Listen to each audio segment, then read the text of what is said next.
বাড়িতে mango jam বানানো এখন হাতের মুঠোয়। কোনো রকম জিলেটিন বা আগার আগার ব্যবহার না করে মাত্র দুটো উপকরণ দিয়ে এই সুন্দর ম্যাঙ্গো জ্যামটা বানিয়ে নিতে পারবেন। যার টেক্সচারটা দেখেই বুঝতে পারছেন একদম দোকানের মতন।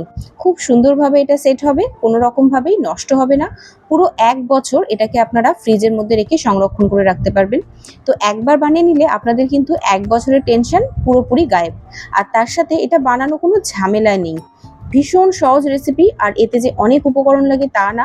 শুধুমাত্র চিনি আর আম যদি বাড়িতে থাকে তাহলেই এক্ষুনি উঠে আপনারা রান্নাঘরে গিয়ে কিন্তু বানিয়ে নিতে পারবেন এই দারুণ স্বাদের ম্যাঙ্গো জ্যামটা। আর বানাতে একদমই বেশি সময় লাগে না, মাত্র ৩০ মিনিট সময় থাকলেই এটা কিন্তু বানিয়ে নিতে পারবেন বাড়িতে।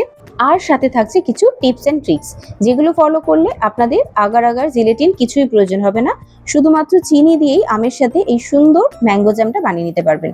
চলুন আর দেরি কেন, ঝটপট রেসিপিটা স্টার্ট করে নেওয়া যাক। আর ভিডিওটা ভালো লাগলে অবশ্যই কিন্তু আমার চ্যানেলটিকে সাবস্ক্রাইব করতে ভুলবেন না। এখানে আমি প্রথমেই আম নিয়ে নিয়েছি ৩টে। এখানে আমি হিমসাগর আমটা নিয়েছি। তো একটা কথা বলে দিই, সবসময় কিন্তু হিমসাগর আমটা নেওয়ার চেষ্টা করবেন। তাছাড়া অন্যান্য আমেও ভালো হয়, কিন্তু হিমসাগর আমের মধ্যে যেহেতু আঁশটা একেবারেই থাকে না, শাঁসটা দেখবেন একদম খুব সুন্দর স্মুথ থাকে। সেই কারণে এই আমটা নিলে কিন্তু আপনাদের বেশি খাটনিটা হয় না। কারণ অন্যান্য আমে প্রচণ্ড পরিমাণ দেখবেন আঁশ থাকে, সেগুলোর জন্য ভালো করে ছেঁকে নিতে হয়। কিন্তু এই হিমসাগর আমে কিন্তু যেহেতু অত আঁশ থাকে না, শাঁসটা খুব সুন্দর স্মুথভাবে জাস্ট পেস্ট বানিয়ে নিলেই হয়ে যায়। তবুও যদি দোকানের মতো সিল্কি টেক্সচার আনতে চান তাহলে কিন্তু এটাকে ছেঁকে নেওয়া ভালো, কিন্তু ভালো করে যদি পেস্ট করে নেন সেক্ষেত্রে আর ছাকার প্রয়োজন হয় না। তো এইভাবে আমি আমগুলোকে, শাঁসগুলোকে তুলে নিচ্ছি, এতে আমার সুবিধা মনে হয়। আর ৩টে আমের আঁটি বাদ দিয়ে এতটা পরিমাণ আম আমার হয়েছে। এটাকে সামান্য একটু পরিমাণ জল দিয়ে আমি একটা স্মুথ পেস্ট বানিয়ে নিয়েছি। এটা হিমসাগর আম যেহেতু, এটাকে কিন্তু না ছাকলেও হয়, কিন্তু আমার হাতে দু একটা আমের ঢেলা মতো হাতে পড়েছে, সেই কারণে এটাকে আমি ছেঁকে নিচ্ছি। আর বিশেষ করে যেহেতু আমি দোকানের মতো টেক্সচার আনবো, খুব সুন্দরভাবে যাতে সেম টু সেম হয়, তাই এটাকে আমি ছেঁকে নিচ্ছি, কোনো রকম যাতে এর মধ্যে অসুবিধা না হয়। তাছাড়া না ছাকলেও কিন্তু এটা হয়ে যায়, কিন্তু পারফেক্ট করার জন্য কোনো কিছু কিন্তু কম রাখতে চাইছি না আমি। এই দেখুন কত সুন্দর একটা আমের মিশ্রণ কিন্তু বেরিয়ে গেছে, একদম সিল্কি টেক্সচার, স্মুথ একটা ম্যাঙ্গো পাল্প। এরকমটাই আমাদের কিন্তু দরকার। তো এবার এটাকে রান্না করে নিতে হবে। তার জন্য আমি এখানে যতটা পরিমাণ আমের পাল্প আছে ততটা পরিমাণ এখানে আমি চিনির ব্যবহার করব। মানে ওই ধরুন ১.৫ কাপ পরিমাণ মতো এখানে আমের যে পেস্টটা ছিল সেটা ছিল, তার মধ্যে আমি ১.৫ কাপ পরিমাণ মতোই চিনি দিলাম। আচ্ছা, চিনির পরিমাণ যদি আমের পাল্পের তুলনায় একটু কমও হয় অসুবিধা নেই, কিন্তু খেয়াল রাখবেন যেন চিনিটা আমের পাল্পের তুলনায় বেশি না হয়ে যায়। আর চিনিটা আস্তে আস্তে যখন গলতে শুরু করবে, আপনারা দেখলেই বুঝতে পারবেন আস্তে আস্তে কিন্তু কালারটা চেঞ্জ হবে। কালারটা অনেকটা গ্লাসি ট্রান্সপারেন্ট কালার হয়ে যাবে।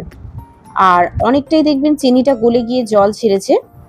আর এটাতে কিন্তু একদমই বেশি সময় লাগে না, মোটামুটি ৫-৬ মিনিট ফুটলেই দেখবেন অনেকটাই গাঢ় হয়ে গেছে আর মোটামুটি রেডিও হয়ে যাবে। তো ৩-৪ মিনিট ফুটে গেছে, এখনও কিন্তু আরেকটু আমাদের ফুটিয়ে এটাকে গাঢ় করে নিতে হবে। আর এখন দেখুন গ্যাসের ফ্লেমটা আমি লো করে দিয়েছি, এখন অনেকটাই গাঢ় হয়ে গেছে। এর ঘনত্বটা দেখেই আপনারা হয়তো বুঝতে পারছেন, স্প্যাচুলার মধ্যে দেখছেন খুব ভালোভাবে কিন্তু এই মিশ্রণটা কোট হয়ে আছে, পুরোপুরি কিন্তু পড়ে যাচ্ছে না। তখনই বুঝতে হবে যে এটা কিন্তু রেডি হয়ে গেছে। আর এই মিশ্রণটা দেখেও বুঝতে পারছেন কতটা ট্রান্সপারেন্ট লুক এসছে। ঠিক এই পর্যায়ে আমাদের কিন্তু নামিয়ে নিতে হবে, কিন্তু নামানোর আগে একটা জিনিস করতে হবে, সেটা হচ্ছে এর মধ্যে হাফ টিস্পুন পরিমাণ ভিনিগার অথবা এর মধ্যে হাফ পাতিলেবুর রস দিয়ে দিতে হবে। এটার কারণ হলো, এটা দেওয়ার ফলে কিন্তু এটা যেমন প্রিজারভেটিভের কাজ করবে, দীর্ঘদিন পর্যন্ত জ্যামটাকে ভালো রাখতে সাহায্য করবে, তার সাথে চিনিটা জমাট বেঁধে এটা কিন্তু কোনোভাবেই জমে যাবে না। আর এটা না দিলে কিন্তু পরবর্তী সময়ে জ্যামটা দেখবেন একটু হার্ড হয়ে গেছে, সেক্ষেত্রে জ্যামটা কিন্তু খেতে ভালো লাগবে না। আর তাছাড়া ব্রেডের মধ্যে এটাকে আপনারা ভালো করে স্প্রেডও করতে পারবেন না। তাই অবশ্যই মনে রাখবেন পাতিলেবুর রস অথবা ভিনিগার অল্প একটু পরিমাণ কিন্তু এর মধ্যে দিতে হবে। আর এখন দেখেই বুঝতে পারছেন এর ঘনত্বটা কতটা গাঢ় হয়ে গেছে। আর একদম সময় নষ্ট না করে এখানে আমরা ট্রান্সফার করে নেব। দুটো পাত্র আগে থেকেই রেডি করে রেখেছি, পাত্রটা অবশ্যই আগে থেকে রেডি করে রাখবেন, কারণ এটা যদি ঠান্ডা হয়ে যায় এটা কিন্তু সেট হওয়া শুরু হয়ে যাবে। তো তো সেই কারণেই গরম গরম একদম ডাইরেক্ট গ্যাসের উনুন থেকে আমি পাত্রের মধ্যে এটাকে ঢেলে নিলাম।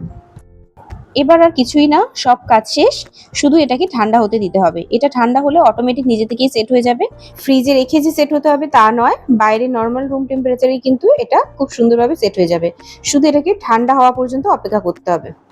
আর দেখুন এখন কিন্তু সম্পূর্ণ ঠান্ডা হয়ে গেছে। আর এখন দেখেই বুঝতে পারছেন কত সুন্দরভাবে এটা কিন্তু সেট হয়ে গেছে। আর এই টেক্সচারটাও কত সুন্দর। এটাকে আমি পুরো বাটি যদি উল্টিয়েও দিই তাও কিন্তু কিছু হবে না। এখানে আমি একটা কাচের বোতলের মধ্যে রেখেছি আর একটা কাচের ডেজার্ট বোলের মধ্যে। তো দুটোই খুব সুন্দরভাবেই সেট হয়েছে। দেখুন আমি কিন্তু পুরো বোতলটাকে এইভাবে উল্টিয়ে দিচ্ছি, তাও কিন্তু কোনো তফাৎ আসছে না। এটাই প্রমাণ যে খুব সুন্দরভাবে জ্যামটা কিন্তু সেট হয়ে গেছে। একদম দোকান থেকে যেমন আমরা কিনি ঠিক তেমনই।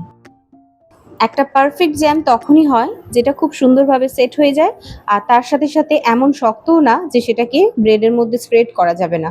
সেটা সফটও থাকবে যাতে ভালো করে স্প্রেড করা যায়, আর তার সাথে সাথে এইভাবে উল্টিয়ে দিলেও কিন্তু পড়ে যাবে না। এটাই হচ্ছে প্রমাণ যে জ্যামটা খুব সুন্দর পারফেক্ট হয়েছে। অনেকেই মনে করেন যে আগার আগার জিলেটিন এগুলো ছাড়া জ্যাম বানানো যায় না। অনেকে তো অনেক ক্ষেত্রেই কর্নফ্লাওয়ারও ব্যবহার করে থাকেন, কিন্তু সঠিক পরিমাণ যদি আম আর চিনি ব্যবহার করা যায়, আর কতটা পরিমাণ রান্না করতে হবে সেই সঠিক সময়ে যদি জ্যামটাকে নামিয়ে নেওয়া যায়, তাহলে কিন্তু কোনো রকম আগার আগার জিলেটিন কর্নফ্লাওয়ার কিছুই ব্যবহার করতে হয় না। পারফেক্ট জ্যাম এভাবে অনায়াসেই বানিয়ে নিতে পারবেন শুধুমাত্র চিনি আর আম দিয়ে। তাহলে দেখলেন তো বাড়িতে জ্যাম বানানো কতটা সহজ। আর সত্যি কথা, এটা একবার যদি আপনারা বানানো শিখে যান অবশ্যই পারবেন, কারণ এটা বানানো ভীষণই সহজ, যে কেউ প্রথমবারেই পারবে। তো আপনারা চেষ্টা করলেই পারবেন। আর একবার বানালে কিন্তু আপনাদের দোকানের কেনা জ্যাম আর ভালো লাগবে না, কারণ সত্যি কথা বলতে এই জ্যামটা কিন্তু কেনা যে কোনো জ্যামের থেকে খুবই সুন্দর খেতে। বিশেষ করে আমি তো অনেক কোম্পানিরই ম্যাঙ্গো জ্যাম খেয়েছি বাইরের কেনা, কিন্তু আমার সব থেকে নিজের হাতের বানানো ম্যাঙ্গো জ্যামটাই ভালো লাগে। এর মধ্যে কোনো রকম কোনো কেমিক্যালের ব্যবহার নেই, অথচ এটাকে আমরা 1 বছর পর্যন্ত ফ্রিজের মধ্যে যদি রেখেও দিই এটা কিন্তু কোনোভাবেই খারাপ হবে না। তাহলে কেন বেকার বেকার কেমিক্যাল যুক্ত আমরা জ্যাম বাইরে থেকে কিনে খাবো? তার থেকে ভালো একবার যদি বানিয়ে নিই, বেশি সময়ও লাগে না, আর তার সাথে ঝঞ্ঝাটও ভীষণ কম, উপকরণও ভীষণ কম। তো একবার আমি তো বলবো আপনারা ট্রাই করে দেখুন, আপনাদের ভীষণ ভালো লাগবে আশা করছি।